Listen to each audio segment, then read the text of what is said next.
Assalamu alaikum wa rahmatullah. Come on, it can be a little bit louder than that. Assalamu alaikum wa rahmatullahi wa barakatuh.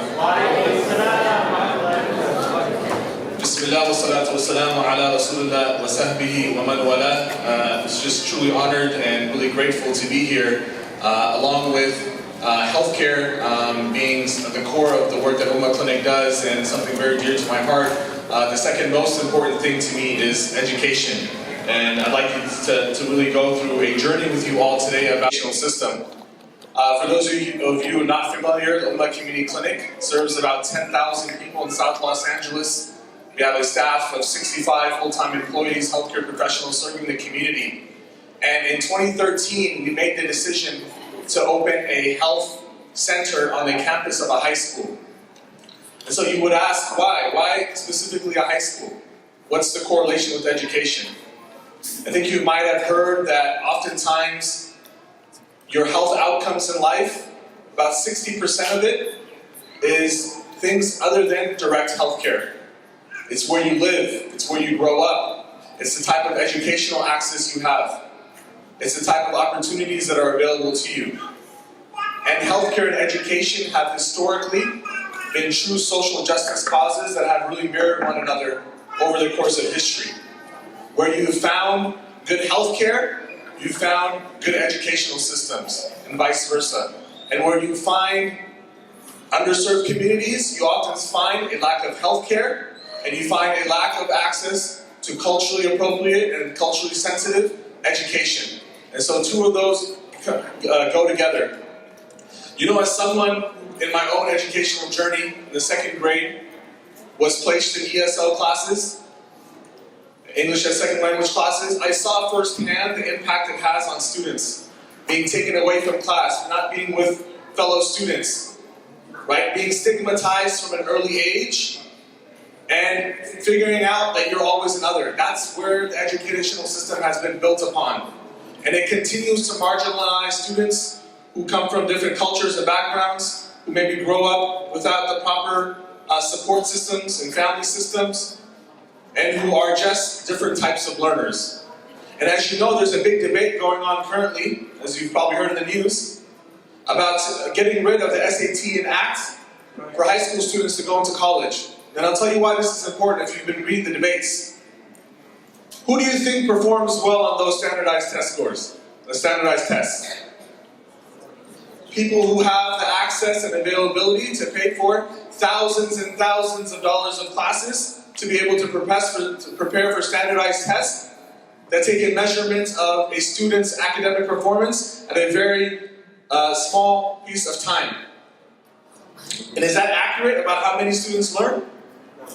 No, the data supports that. However, again, the system has been set up to encourage and to create a separate class of education that should only be accessible to a few. And this is in the tradition of the American system. If you understand anything about the Catholic system, right, and the differentiation about the faith-based knowledge and so-called knowledge of physical and hard sciences in the dunya. And alhamdulillah, we have a tradition in Islam where there was never a differentiation between the dunya, the sciences of the physical world, and the sciences of the deen. Up until the last 400 or 500 years, you've probably seen where you see a split. But as you all know, the many theories in mathematics and science and everything that we know today in our physical and hard sciences have come from not only Muslims, but Islamic scholars. Because to be a very proficient Islamic scholar, you had to know academics. You had to know medicine. You had to know arithmetic. You had to know these sciences in order to be proficient in what you do. And so that's why it's so important that the work that CORE is doing to not only focus on Muslim children who are working through a system that's really inherently been made to set them up to fail. That they can be exceeding not only in their academic worldly affairs, but inshallah, from this group that this CORE is serving, we have scholars who will come amongst us. We have scholars, we have people who will give back to the community. And so that's why it's critically important that we fill the gap. And these students that are being served, it's so important. May Allah subhanahu wa ta'ala bless the board of directors, everyone who's been involved in these systems.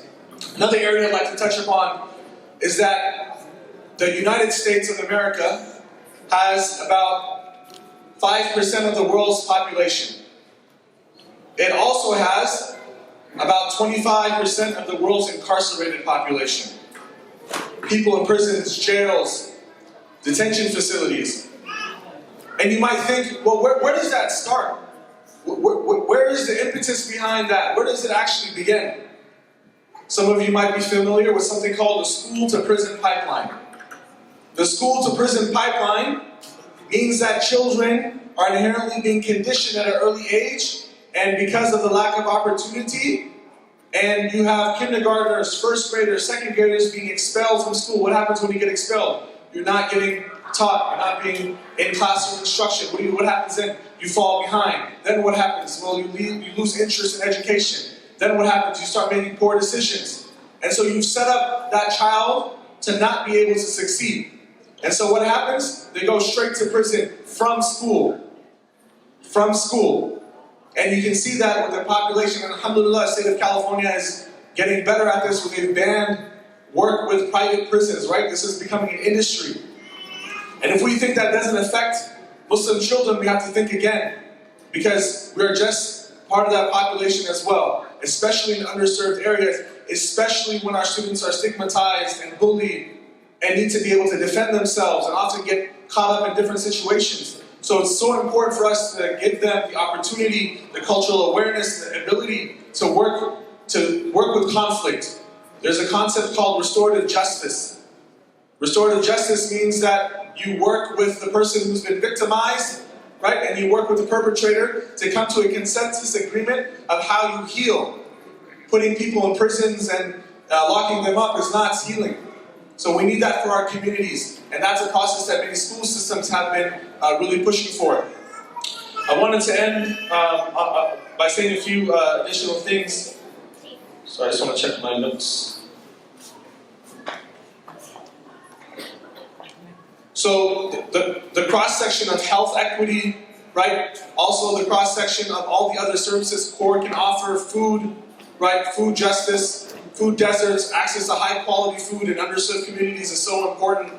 And the work that CORE is doing to fill a gap that the educational system has not been able to fulfill is so important. So we ask Allah subhanahu wa ta'ala to bless them, to bless everyone who supports them, to bring amongst the children that come from CORE, people who will take the banner of Islam and Muslims and carry it, and people who will become professionals, both in their worldly pursuits but also in the dunya and their dini pursuits, to be able to stand as a establishment of what can happen when you invest in children at an early age, regardless of what happens and what their backgrounds are, and can grow up and inshallah be the leaders for us for the future. Jazakallah khair. Assalamu alaikum.